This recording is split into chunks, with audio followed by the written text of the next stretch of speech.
صل على نبينا صل على محمد.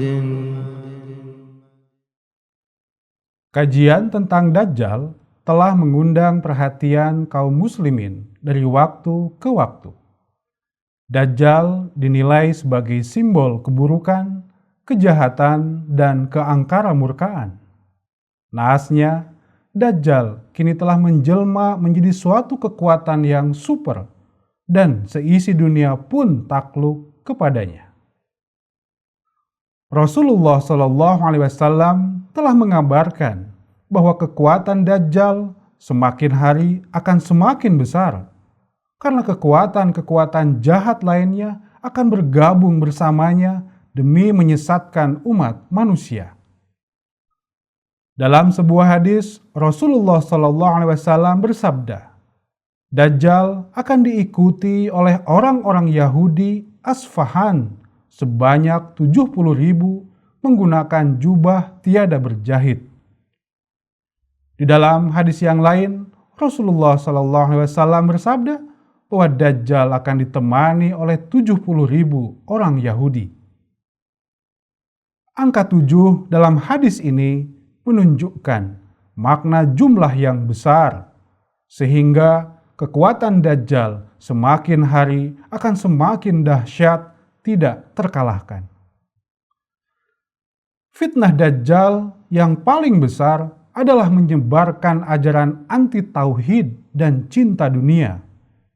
Adapun caranya, Dajjal akan memanfaatkan sisi-sisi buruk sifat manusia melalui sifat egois, manipulatif, haus kekuasaan, diktator, kecemburuan, kebencian, permusuhan, kebohongan, dan lain-lain. Untuk itu, Dajjal akan menciptakan dan menyebarkan falsafah serta peradaban duniawi demi menyesatkan manusia dari jalan Tuhan. Dajjal akan senantiasa menyebarkan bibit anarkisme dalam masyarakat, mengembangkan politik adu domba, dan menciptakan permusuhan antara manusia. Dajjal akan menciptakan dan mengarahkan konflik dalam corak apapun di berbagai belahan dunia demi terciptanya perang saudara. Lalu, secara perlahan, ketika dampaknya telah meluas dan semua pihak menjadi lemah, maka Dajjal akan datang menguasai kedua belah pihak. Dajjal akan menciptakan isu-isu negatif untuk menciptakan kepanikan dalam masyarakat. Sikap ketidakpuasan masyarakat terhadap pemerintah akan senantiasa dijaga dan diabadikan, agar suatu saat timbul gerakan anti pemerintah, bahkan gerakan pemberontakan. Dajjal akan menjajah dunia melalui ekonomi. Mereka akan menguasai kekayaan suatu negara melalui sistem riba. Dajjal akan menyebarkan kemiskinan yang membelenggu setiap orang, sehingga manusia akan terus bekerja keras selamanya agar lepas dari belenggu tersebut, lalu lama-lama akan diperbudak oleh mereka. Dajjal akan menciptakan krisis ekonomi di berbagai negara, sehingga menyebabkan gagalnya perdagangan dan industri. Dengan itulah terjadilah perang saudara, dan keadaan negara pun akan kacau balau. Lama-lama, Dajjal akan datang sebagai pahlawan dengan memberikan bantuan dengan tujuan untuk menguasainya, bahkan memperbudaknya. Dajjal akan menguasai pemimpin berbagai negara melalui iming-iming harta dan kekuasaan yang besar. Setelah menguasai pemimpin negara tersebut, maka Dajjal akan menguasai sistem internal pemerintahannya. Dajjal menciptakan paham liberalisme yang berbasis kebebasan untuk mempengaruhi masyarakat agar atas dasar kebebasan mereka dapat menguasai pihak lain lalu menjajah dan mengeksploitasinya. Dajjal akan membentuk pemimpin negara yang diktator, bersifat tirani, dan menghalalkan segala cara. Dajjal pun akan membentuk pemimpin dan pejabat negara yang korup, menipu, menyuap, dan menjadi budak kebejadan moral. Dajjal akan memiliki mata-mata yang setia dalam berbagai lapisan masyarakat, dari tingkat terendah hingga ke lapisan tertinggi. Dajjal akan menghancurkan moral manusia dengan mengembangkan prostitusi, minuman keras, dan narkotika. Dajjal akan menguasai media, lalu menyebarkan berita kepanikan, perpecahan, peperangan, kebencian, dan lain-lain. Adapun di sisi lain, mereka akan menutupi berita yang bernilai kebajikan, kebaikan, cinta, dan kasih sayang. Melalui media, Dajjal pun akan menyebarkan tontonan yang bejat, kekerasan, serta permusuhan. Dajjal pun akan menciptakan dan menyiarkan berita bohong, serta teori-teori keilmuan yang menyesatkan manusia. Dajjal akan menyebarluaskan kebencian atas nama agama dan menyebarkan paham ateisme. Dajjal akan menghancurkan pemimpin negara yang memerintah negaranya dengan moral yang tinggi. Dajjal akan menghalangi berkembangnya sifat keterbukaan, kejujuran, kebaikan, dan cinta kasih terhadap sesama. Yang ada, Dajjal akan mengembangkan konspirasi, kerahasiaan, kebohongan, keburukan, permusuhan, kebencian, dan eksploitasi. Bahkan, Dajjal akan menciptakan perang dunia dan lain-lain.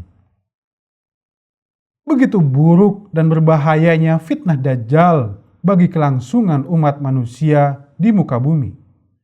Namun, Rasulullah SAW kurang lebih 1400 tahun yang lalu telah memberikan kabar suka bahwa satu-satunya harapan umat manusia agar terhindar dari keburukan Dajjal adalah dengan beriman kepada Nabi Isa akhir zaman. Karena menurut Rasulullah SAW, hanya beliau sajalah yang mampu membunuh Dajjal dan membasmi fitnahnya. Membunuh Dajjal dan membasmi fitnahnya tidaklah dilakukan secara harfiah, melainkan secara kiasan. Artinya, Dajjal tidak dibunuh secara jasmani menggunakan senjata, melainkan menggunakan cara yang damai dan penuh kasih sayang. Karena Nabi Isa akhir zaman adalah sosok yang penuh kelembutan. Rasulullah SAW menggambarkan beberapa cara Nabi Isa akhir zaman dalam membunuh Dajjal. Pertama, menghancurkan salib. Maksudnya, menghancurkan akidah Dajjal yang menjadikan Nabi Isa alaihissalam sebagai Tuhan dengan membuktikan bahwa Nabi Isa alaihissalam sudah wafat dan kuburannya berada di Kashmir, India. Kedua, membunuh babi. Maksudnya menghancurkan falsafah, peradaban, budaya, pandangan hidup, dan sistem kehidupan Dajjal yang kotor dengan cara membangun suatu sistem kehidupan dan peradaban yang Islami. Ketiga, menghilangkan peperangan dengan cara menegakkan perdamaian, menyebarkan cinta dan kasih sayang terhadap sesama, membantu dan menolong tanpa pamrih, serta mengembangkan sikap memaafkan melalui moto Love for all, hatred for none. Cinta bagi semua, tiada kebencian bagi siapapun. Keempat, membagikan harta. Maksudnya, membagikan kesejahteraan duniawi dan ukhrawi dengan seluas-luasnya kepada umat manusia. Dan puncak dari perjuangan Nabi Isa akhir zaman adalah dengan membangun sebuah sistem dunia yang baru yang berdasarkan ajaran Islam, yakni sistem al-wasiat. Sistem al-wasiat adalah sebuah tatanan dunia baru yang bersumber pada nilai dan ruh agama Islam yang sejati. Sistem ini bertujuan untuk membentuk manusia-manusia yang beriman, bertakwa kepada Allah Subhanahu wa Ta'ala, penegak tauhid ilahi, dan menjalani kehidupan yang suci, sebagaimana Rasulullah SAW telah ajarkan. Sistem ini mengarahkan manusia untuk memiliki solidaritas yang tinggi dan siap sedia mengorbankan apapun yang ia miliki untuk mengkhidmati kemuliaan agama Islam dan nilai kemanusiaan. Sistem ini akan menjamin semua keperluan setiap orang, menghilangkan kesengsaraan, melenyapkan penderitaan manusia, memberikan kesejahteraan, menyebarkan kasih sayang, serta menegakkan keadilan, perdamaian, dan menghilangkan peperangan. Kebahagiaan dan kedamaian sejati inilah yang akan menjadi bagian terindah dalam tatanan dunia baru menurut Al-Wasiat. Nihilnya nilai egoisme, individualisme, prasangka, intoleransi, kebencian, kedustaan, korupsi, kejahatan, ketidakadilan, kesenjangan, kekerasan, dan peperangan akan menjadi sebuah kenyataan. Dunia akan kembali tegak sesuai dengan tujuan awal penciptaannya, yakni sebagai tempat turunnya kasih sayang Allah Ta'ala dan menjadi surga bagi seluruh manusia. Perkara ini bukanlah isapan jempol atau mimpi di siang bolong. Hal ini pasti terjadi karena telah menjadi takdir ilahi. Sebagaimana halnya Rasulullah SAW telah membuktikan kepada kaum kafir Quraisy terkait kemajuan dan kemenangan Islam di masa awal, meski mereka dianggap gila dan tak masuk akal pada awalnya. Perjuangan ini tentunya tidak mudah. Diperlukan perjuangan yang tiada mengenal lelah serta pengorbanan yang tinggi. Namun, dengan karunia Allah Subhanahu wa Ta'ala, saat ini melalui berbagai upaya, Jamaah Ahmadiyah telah menebarkan benih kemajuan demi kemajuan dan terus berupaya mengikis kedikdayaan Dajjal. Dengan semangat mendirikan tatanan dunia baru menurut Al-Wasiat, Ahmadiyah kini telah menyebar ke seluruh penjuru dunia, baik di Eropa, Amerika, Afrika, Asia, dan Australia, dan terus mengembangkan semangat perjuangan demi tegaknya kemenangan agama Islam yang kedua di akhir zaman.